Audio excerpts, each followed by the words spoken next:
Class, open your English reader book, lesson number 17, The Beautiful Moon, page number 102.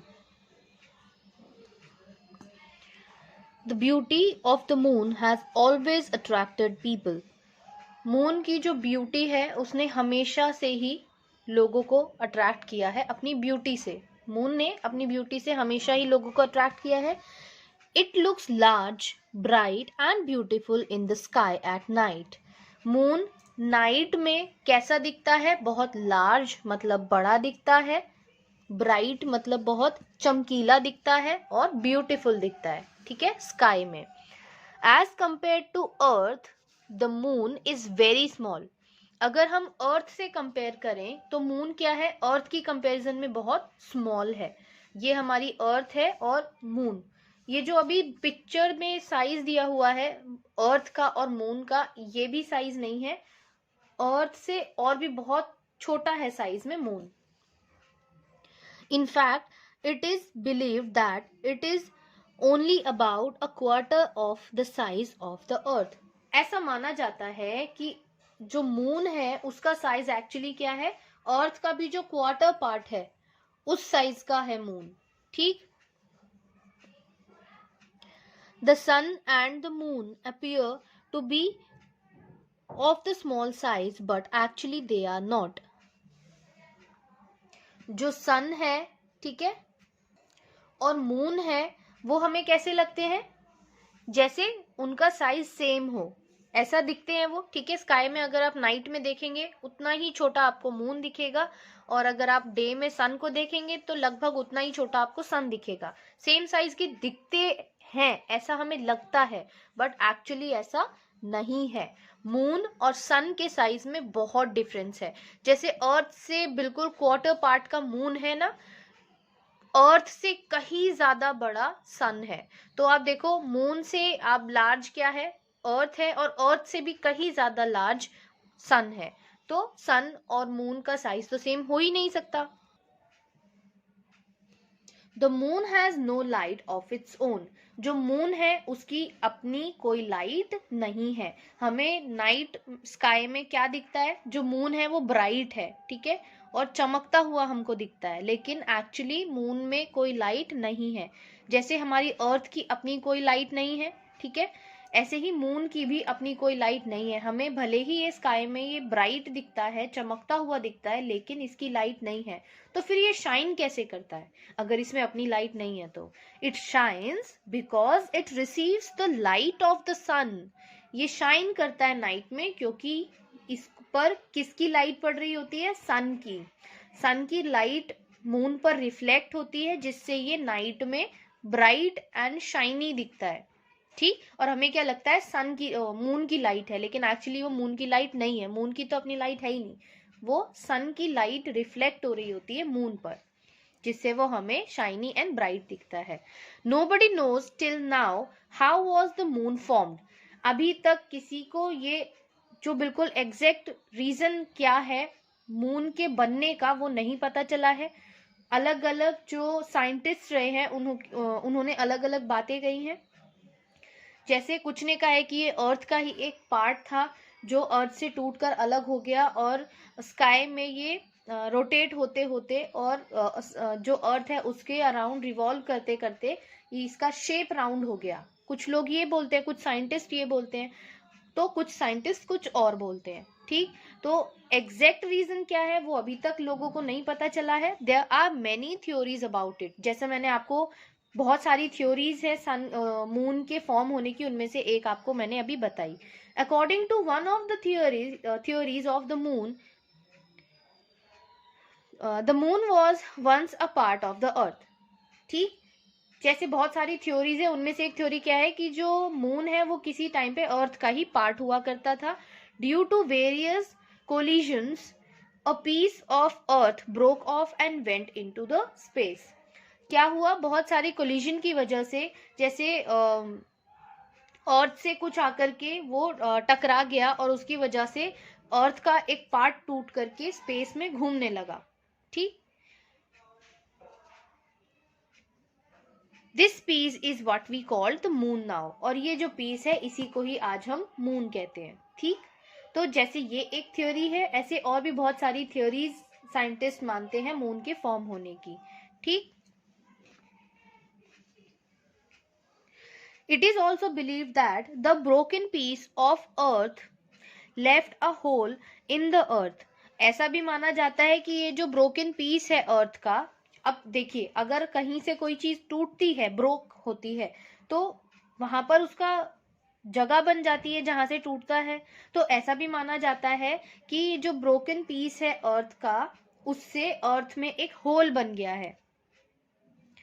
The water covered the hole quickly, और जो whole बना उसको water ने जल्दी ही cover कर लिया। This is how oceans were formed, और इस तरह से ओशंस बने। मतलब अर्थ क्या थी, लैंड था पूरा, उसमें से एक पीस टूट करके स्पेस में घूमने लगा, और जहां से टूटा वहां एक गड्ढा बन गया। होल मतलब होता है गड्ढा, गड्ढा बन गया, होल बन गया, उस होल को वाटर ने कवर कर लिया और इस तरह से ओशंस बन गए। But according to the latest scientific theories, the earth and the moon were formed at the same time. लेकिन जो अभी रिसेंट जो थ्योरीज हमें पढ़ने को साइंटिफिक थ्योरीज मिल रही है, उसमें ये क्या बताया जाता है कि जो अर्थ है और जो मून है वो सेम टाइम पे ही फॉर्म हुए हैं। लेकिन इससे पहले क्या थ्योरी थी कि अर्थ फॉर्म हो चुकी थी, उसका एक जो पीस है वो टूट करके स्पेस में चला गया और इस तरह से अर्थ और मून फॉर्म हुआ।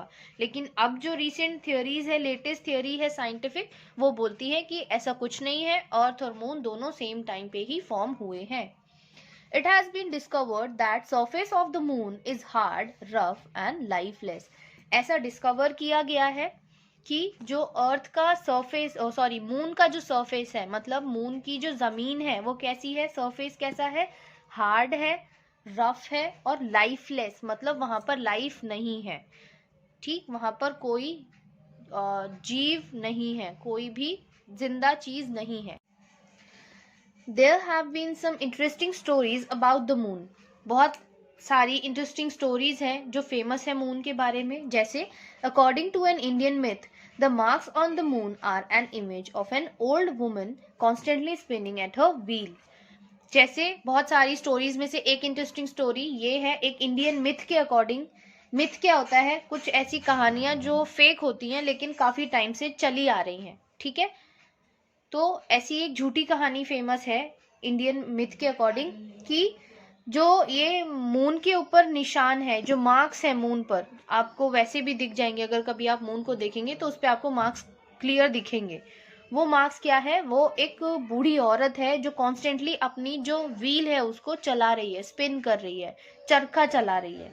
ठीक, according to another Indian legend, god Indra let a rabbit live on the moon forever. ऐसे ही एक और कहानी फेमस है कि ये जो निशान है वो किस चीज के हैं, जो लॉर्ड इंद्र है, जो गॉड इंद्र है, भगवान इंद्र है, उन्होंने अपने खरगोश को मून पर हमेशा के लिए रहने के लिए छोड़ा हुआ है। People say that the dark patches visible on the moon are the shadows of that rabbit. और लोग क्या कहते हैं कि ये जो डार्क पैचेस हैं, ये जो काले धब्बे हैं मून के ऊपर, ये क्या है, ये उस खरगोश की, उस रैबिट की परछाई है, शैडो है, जो हमें डार्क पैचेस के रूप में दिखती है। लेकिन जैसा कि मैंने स्टार्टिंग में कहा, ये सब क्या है, मिथ्स है। मिथ क्या होते हैं, झूठी कहानियां होती हैं, तो ये सब भी फेक है और कंप्लीटली मिथ है। अब ये कैसे प्रूफ हुआ कि मिथ है, क्योंकि अब मून तक लैंड कर चुके हैं ह्यूमन बींग्स। नील आर्मस्ट्रॉन्ग सबसे पहले ऐसे पर्सन थे जो मून जो है उसके लैंड पर, जिन्होंने सबसे पहले अपना पैर रखा था। ठीक, तो वहां पर जा चुके हैं, वहां सब कुछ देख चुके हैं, वहां कोई बूढ़ी औरत नहीं बैठी, वहां कोई खरगोश नहीं घूम रहा है। तो ये सारी चीजें एकदम फेक स्टोरीज हैं। लेकिन जब तक मून के बारे में, मून तक लोग नहीं पहुंचे थे, साइंस की इतनी डेवलपमेंट नहीं हुई थी, तब तक ये कुछ ऐसी कहानियां थी जो फेमस थी मून के बारे में। ठीक, लेकिन ये कंप्लीटली फेक है। Germans believe that the face in the moon was the shadow of a bear. जैसे इंडिया में मिथ्स फेमस है, ऐसे ही जर्मनी में भी फेमस है कुछ कहानियां। जैसे जो मून का फेस है, उसमें जो निशान दिखते हैं, मतलब अगर आप मून को देखेंगे तो उसमें जो ये निशान दिखते हैं वो एक्चुअली क्या है, वो एक भालू की शैडो है, बेयर की परछाई है, ठीक है, ऐसी कहानियां फेमस है। The English think that there is an old bent man over there, और ऐसे ही जो अंग्रेज हैं, इंग्लिश मतलब अंग्रेज, ठीक, जो इंग्लिश लोग हैं वो क्या सोचते थे जब तक मून के बारे में कुछ पता नहीं था, कि ये क्या है, एक बूढ़ा बेंट मैन है जो वहां पर रहता है, ठीक। Neil Armstrong and Edwin Aldrin were the first astronauts to land on the moon। Astronauts क्या होते हैं, जो स्पेस में जाते हैं, ठीक, एस्ट्रोनॉट्स उन्हें बोलते हैं, ठीक। तो Neil Armstrong and Edwin Aldrin, ये दो लोग ऐसे फर्स्ट पर्सन हैं जो मून पर जिन्होंने लैंड किया था, ठीक, मून की जमीन पर उतरे थे। They landed on the moon on July 28, 1969। और ये कब लैंड किए थे मून की सरफेस पे, जुलाई 20 को 1969। They found no rabbit, no spinning woman और no old bent men over there। जैसा मैंने आपको बताया कि उनको वहां कोई बूढ़ी औरत, कोई बूढ़ा आदमी या कोई खरगोश जैसी चीज नहीं मिली। They found out that the dark spots are oceans, mountains and craters there। उन्होंने क्या पाया कि वो जो डार्क पैचेस हमें अर्थ पर से मून को देखने के टाइम पे दिखते हैं वो एक्चुअली क्या है, वो ओशंस हैं, माउंटेन्स हैं एंड क्रेटर्स हैं, ठीक है। अब आप बोलेंगे ओशन, आपने तो कहा था वाटर है ही नहीं, तो वाटर नहीं है, लेकिन ओशन के लिए जितना एक होल होना चाहिए सरफेस में, उतने बड़े बड़े होल्स हैं, ठीक है, और माउंटेन्स तो है ही और क्रेटर्स भी हैं, ठीक। तो वाटर नहीं है, लेकिन वाटर के लिए जो जगह चाहिए होती है, जैसा आपको सरफेस चाहिए होता है, ऐसे बड़े बड़े ओशंस जितना सरफेस है और माउंटेन्स, ये सब हैं जिसकी वजह से हमें अर्थ से देखने पर वो डार्क पैचेस दिखाई पड़ते हैं। Astronauts have brought back rocks and dust from the moon for experiments and observation। ये जो एस्ट्रोनॉट्स हैं वो जब वापस अर्थ पर आए तो वो क्या लेकर आए मून से, मून के रॉक्स, ठीक है, पत्थर लेकर आए, और डस्ट, वहां की जो धूल थी, मिट्टी थी, वो लेकर आए, ठीक है। क्यों लेकर आए रॉक्स एंड डस्ट, ताकि उनसे एक्सपेरिमेंट्स किया जाए और ऑब्जर्व किया जाए, मून के बारे में और नई नई चीजें पता की जाए। From the moon the earth looks beautiful. Moon को हम अर्थ से जब हम मून को देखते हैं तो बहुत ही सुंदर दिखाई पड़ती है। सॉरी, यहाँ पर लिखा है from the moon the earth looks beautiful. Moon से अगर हम अर्थ को देखते हैं तो वो बहुत ही सुंदर दिखाई देती है। और ब्लू प्लैनेट, जैसे हमने एसएसटी के एक चैप्टर में भी रीड किया था साइंस के, तो अर्थ ब्लू प्लैनेट कैसे दिखता है, इसी रीजन से दिखता है, ठीक है। जब हम मून से खड़े होकर के अर्थ को देखते हैं तो वो ब्लू कलर का दिखाई देता है, ब्लू कलर ओशंस की वजह से। तो अर्थ हमारा बहुत ब्यूटीफुल दिखता है मून से। At present there is no life possible on the moon. अभी प्रेजेंट में मून पर कोई लाइफ पॉसिबल नहीं है। It is due to the lack of air and water. जैसा मैंने आपको स्टार्टिंग में बताया कि लाइफ वहां पर पॉसिबल क्यों नहीं है, क्योंकि वहां पर एयर नहीं है एंड वाटर नहीं है, और एयर एंड वाटर के बिना लाइफ पॉसिबल है ही नहीं। But the scientist are hopeful that one day life will be possible there. लेकिन साइंटिस्ट इतने होपफुल आज भी हैं कि वहां पर एक दिन लाइफ जरूर पॉसिबल होगी, ठीक।